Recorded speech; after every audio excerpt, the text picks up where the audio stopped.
చంద్రబాబు నాయుడు గారి కక్షలు తారా స్థాయికి చేరాయి. అందుకు నిదర్శనం ఈరోజు రాష్ట్రంలో జరుగుతున్నటువంటి అరెస్టులే.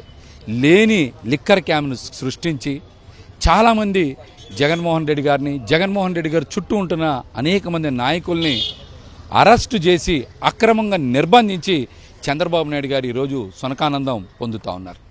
అసలు ఆయన పాలన మీద కానీ, పథకాల అమలు మీద కానీ, రాష్ట్ర అభివృద్ధి మీద కానీ ఎక్కడ దృష్టి సారించకుండా కేవలం వైఎస్ఆర్సీపీని, జగన్మోహన్ రెడ్డి గారిని ఇబ్బంది పెట్టాలనేటువంటి కుట్రలే చేస్తూ ఉన్నారు. ఇంతవరకు ఎక్కడైనా సరే ఒక్కడైనా ఫిర్యాదు చేశారా? ఎవరో కొంతమంది ఉద్యోగస్తుల్ని బెదిరించి బ్లాక్మెయిల్ చేయించి వారి దగ్గర నుంచి ఒక ఫిర్యాదు ఇప్పించి తద్వారా ఒక ఎఫ్ఐఆర్ నమోదు చేసి లేని కేసుని సృష్టించి చాలా దుర్మార్గంగా ఈరోజున పాలన సాగిస్తూ ఉన్నటువంటి వ్యక్తి చంద్రబాబు నాయుడు గారు. అసలు గతంలో వైఎస్ జగన్మోహన్ రెడ్డి గారి హయాంలో మద్యం అమ్మకాల్లో ఎటువంటి అవకతవకలు జరగలేదు. ప్రభుత్వమే మద్యం అమ్మకాలు చేసింది. అదేవిధంగా మద్యం అమ్మకాలు తగ్గాయి, మద్యంపై ఆదాయం పెరిగిందనే విషయం ప్రతి ఒక్కరికి తెలుసు. ఆ గణాంకాలు చూసినా ఎవరికైనా అర్థమవుతుంది. మరి ఎక్కడైనా సరే మద్యం అమ్మకాల్లో వ్యత్యాసం లేనప్పుడు, మద్యం ఆదాయం పెరిగినప్పుడు అసలు స్కామ్ ఎలా అవుతుందని మేము ఈరోజు సూటిగా చంద్రబాబు నాయుడు గారిని ప్రశ్నిస్తూ ఉన్నాం. ఏదన్నా సరే వైఎస్ఆర్సీపీ మీద, జగన్మోహన్ రెడ్డి గారి మీద బురద జల్లాలంటే ముందుగానే చంద్రబాబు నాయుడు గారి 3-4 రోజుల ముందు పేపర్లలో, టీవీలలో ఒక వార్తని తయారు చేయడం, దాన్ని పదే ప్రసారం చేయడం, ప్రజల ముందు ఏదో జరిగిపోయిందనేటువంటి ఒక భ్రమ కల్పించాలనేటువంటి ప్రయత్నం చేస్తూ ఉన్నారు. అది కరెక్ట్ కాదని ఇప్పటికే ప్రజలకు అర్థమైంది. ఎందుకంటే లిక్కర్ స్కామ్ జరిగింది, అందులో 50,000 కోట్ల రూపాయల స్కామ్ జరిగింది. తదుపరి 40,000 కోట్లు, 30,000 కోట్లు, 20, 15, 5, 3 అని ఇవాళ 2,000 కోట్లకు వచ్చింది. అంటేనే ఇది స్కామ్ జరగలేదు, ఒక కట్టు కథ అనేటువంటి విషయం ఈరోజున రాష్ట్ర ప్రజలకు స్పష్టంగా అర్థమైంది. చంద్రబాబు నాయుడు గారే ఇప్పటి వరకు 7 కేసుల్లో బెయిల్ మీద ఉన్నారు. మద్యం కేసులో కూడా ఆయన ఉన్నారు. అదేవిధంగా స్కిల్ డెవలప్మెంట్ కేసులో కూడా సాక్ష్యాధారాలతో సహా ఆయన దొరికిపోయినందునే ఆయన ఈరోజున అనేక కేసుల్లో ముద్దాయిగా ఉన్నారు. బెయిల్ తెచ్చుకొని బయట ఉండి పాలన సాగిస్తూ ఉన్నారన్న విషయం ప్రజలందరికీ కూడా తెలుసు. ఎక్కడైనా సరే జగన్మోహన్ రెడ్డి గారి హయాంలో ఒక్క డిస్టిలరీ కన్నా అనుమతి ఇచ్చారా?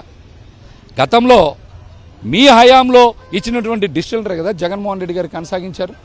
మరి అట్లాంటప్పుడు స్కామ్ ఎక్కడ జరుగుతుందనే విషయాన్ని మీరు ప్రజలకి తెలియజేయాలి. స్కామ్ కనుక జరుగుంటే తెలుగుదేశం పార్టీ హయాంలోనే జరగాలి. మీ హయాంలో లిక్కర్ స్కామ్ జరగబట్టే కదా మీరు బెయిల్ తెచ్చుకొని ఈరోజు కూడా బయట ఉన్నారు. దాని నుంచి ప్రజల్ని తప్పుదారి పట్టించడానికే కదా ఈ రోజున లేని ఒక లిక్కర్ స్కామ్ని తయారు చేసి దాని మీద వైఎస్ఆర్సీపీని ఇబ్బంది పెట్టేటువంటి ప్రయత్నాలు చేస్తూ ఉన్నారు. ఎక్కడైనా సరే ఇంతవరకు ప్రభుత్వం జగన్మోహన్ రెడ్డి గారి హయాంలో మీరు ఏదైతే చెప్తా ఉన్నారో మద్యం పాలసీలో అవకతవకలు జరిగాయని, ఆ అవకతవకలు ఎక్కడైనా సరే ₹1 సీజ్ చేశారా? ఎక్కడైనా పెట్టుబడులు పెట్టారని ఆధారాలు సేకరించగలిగారా? చెప్పండి. ఎక్కడైనా ₹1 సీజ్ చేయగలిగారా? పెట్టుబడులు ఎక్కడైనా పెట్టారని మీరు ఇంతవరకు ఆధారాలు బయట పెట్టగలిగారా? ఇవేం జరగనప్పుడు అసలు స్కామ్ ఎలా జరిగి ఉంటుంది? అవకతవకలు ఎలా జరుగుంటాయి? కేవలం గత 13 నెలలుగా వైఎస్ఆర్సీపీ, జగన్మోహన్ రెడ్డి గారు చేస్తున్నటువంటి ప్రజా పోరాటాలు ప్రజల్లో విస్తృతంగా వెళ్ళబట్టి ప్రజలందరూ కూడా జగన్మోహన్ రెడ్డి గారు ఉంటేనే బాగుండేది, మనం పొరపాటు చేశాం, ఏదో అద్భుతం చేస్తాడని చంద్రబాబు గారు చెప్పిన మాటలు నమ్మి మోసపోయామనే ఈరోజు జగన్మోహన్ రెడ్డి గారి వెనకాల లక్షలాది మంది ప్రజలు ఎక్కడ పడితే అక్కడికి వస్తున్నారనే మీరు తట్టుకోలేక కావాలనే ఇటువంటి కుట్ర చేస్తూ ఉన్నారు. జగన్మోహన్ రెడ్డి గారి మీద, వైఎస్ఆర్సీపీ మీద విష ప్రచారం చేస్తూ ఉన్న విషయం చాలా స్పష్టంగా అర్థమైంది. చంద్రబాబు నాయుడు గారు ఈ రోజున లిక్కర్ స్కామ్ మీద బెయిల్ మీద బయట ఉన్నారు. స్కిల్ డెవలప్మెంట్ కేసు మీద బయట ఉన్నారు. మరొక 7 కేసుల్లో ఆయన బెయిల్ మీద బయట ఉన్నారు. ఆయన మొదటి నుంచి కూడా వెన్నుపోటు రాజకీయాలు చేశారు, అట్లాగే అధికారంలోకి వచ్చారు. ఈ రోజున ఆ వెన్నుపోటు రాజకీయాలు అనేక రూపాలు మారి ప్రజల్ని మోసం చేసి మభ్యపెట్టి రాష్ట్రం మొత్తాన్ని చంద్రబాబు నాయుడు గారి ముఠా దోచుకోవడానికే, ఈ రోజున ప్రజల్ని పక్కదారి పట్టించడానికే, ఎవరు ప్రశ్నించకుండా ఉండడానికే ఈ రోజున లేని లిక్కర్ స్కామ్ను సృష్టించి జగన్మోహన్ రెడ్డి గారిని, వైసీపీని, జగన్మోహన్ రెడ్డి గారి చుట్టూ ఉండేటువంటి వ్యక్తుల్ని ఇబ్బందులు పాలు చేయాలని చేస్తూ ఉన్నారు. ఈ అన్నిటికీ బెదిరేది లేదు, భయపడేది లేదు. ఈ కేసులన్నీ కూడా తొందరలోనే కోర్టులో వీగిపోతాయి. అందరూ కూడా కడిగిన ముత్యంలాగా బయటకు వస్తారు. అమాయకుల్ని అనవసరంగా అరెస్ట్ చేసి వాళ్ళ ఉసురు పోసుకుంటా ఉన్నారు చంద్రబాబు నాయుడు గారని ఈ సందర్భంగా మీకైతే తెలియజేస్తూ ఉన్నాం. ఇప్పటికైనా మీ తీరు మార్చుకోండి, మీ పద్ధతి మార్చుకోండి, సక్రమంగా పాలన చేయండి, మీరు చెప్పినట్టు సంక్షేమం అభివృద్ధి చేయండి. అంతేగాని ఈ రాష్ట్రాన్ని మీ ముఠా ద్వారా దోచుకోవడానికి ఎవరన్నా అడ్డొస్తే కేసులు పెట్టి అరెస్ట్ చేస్తారంటే ప్రజలు ఊరుకోరు. వైఎస్ఆర్సీపీ కానీ అదేవిధంగా జగన్మోహన్ రెడ్డి గారు కానీ ఊరుకోరని హెచ్చరిస్తున్నాం. రోజు రోజుకి కూడా వైఎస్ఆర్సీపీ ప్రజల్లో విస్తృతంగా బలపడతా ఉంది. ఈ ప్రజాబలంతోనే కూటమిని చిత్తు చేస్తామని కూడా హెచ్చరిస్తూ ఉన్నాం. మిథున్ రెడ్డి గారిని ఈరోజు పిలవడం కూడా ఇది అక్రమం. ఆయనకి సొంత వ్యాపారాలున్నాయి. ఒక మంచి వ్యక్తి, బాగా చదువుకున్నటువంటి వ్యక్తి, సొంతంగా వ్యాపారాలు చేసి ఎదిగినటువంటి వ్యక్తి, సంబంధం లేనటువంటి వ్యక్తిని మరి జగన్మోహన్ రెడ్డి గారికి అండగా ఉన్నటువంటి వ్యక్తి, చిత్తూరు జిల్లాలో మరి ఈ రోజున ఎంపీగా గెలిచారు. వాళ్ళ తండ్రి గారు పెద్దిరెడ్డి గారు ఎమ్మెల్యేగా గెలిచారు.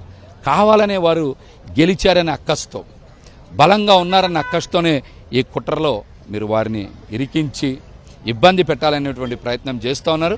ఇది మంచి పద్ధతి కాదు.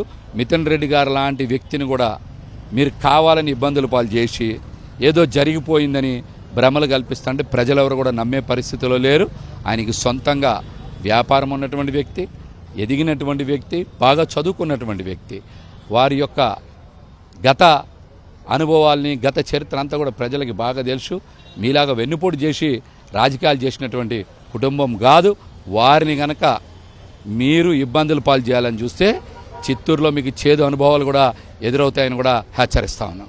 మిథున్ రెడ్డి గారు సీనియర్ ఎంపీ కాబట్టి, బాధ్యత కలిగిన వ్యక్తి కాబట్టి ఆయన చట్టరీత్యా చట్టానికి లోబడి హైకోర్టును, సుప్రీంకోర్టును అప్రోచ్ అయ్యి సుప్రీంకోర్టు పరిధిలో నిన్నటి వరకు బెయిల్ కోసం ట్రై చేసి ఆ బెయిల్ రానందుకు స్వచ్ఛందంగా నేను వచ్చి సిట్ ఆఫీస్కి వచ్చి నేను సరెండర్ అవుతానని చెప్తే వాళ్ళు సిట్ అధికారులందరూ కూడా ఏకపక్షంగా చట్టాన్ని వాళ్ళ చేతిలోకి తీసుకునేసి ఎవరిని కూడా అందరినీ కూడా భయభ్రాంతులు చేసి ఈ విధంగా అధికార దుర్వినియోగం చేస్తున్నారంటే తెలుగుదేశం నాయకులకు ఖచ్చితంగా, ఎందుకంటే వాళ్ళకు చిన్నయ్యసూరు చెప్పినట్టు కనరు వినరు మూర్కొనరు అని చెప్పేసి ఎవరి మాట వినే పరిస్థితి లేరు. కాబట్టి రూల్స్కి వ్యతిరేకంగా, కోర్టు ఆర్డర్లకు వ్యతిరేకంగా, అన్యాయంగా, అక్రమంగా నిర్బంధంలోకి తీసుకునేసి ఎవరిని రానియకుండా ఇట్లా విచారిస్తున్నారంటే చట్టరీత్యా చేసుకుంటే మిథున్ రెడ్డి ఎప్పుడు కూడా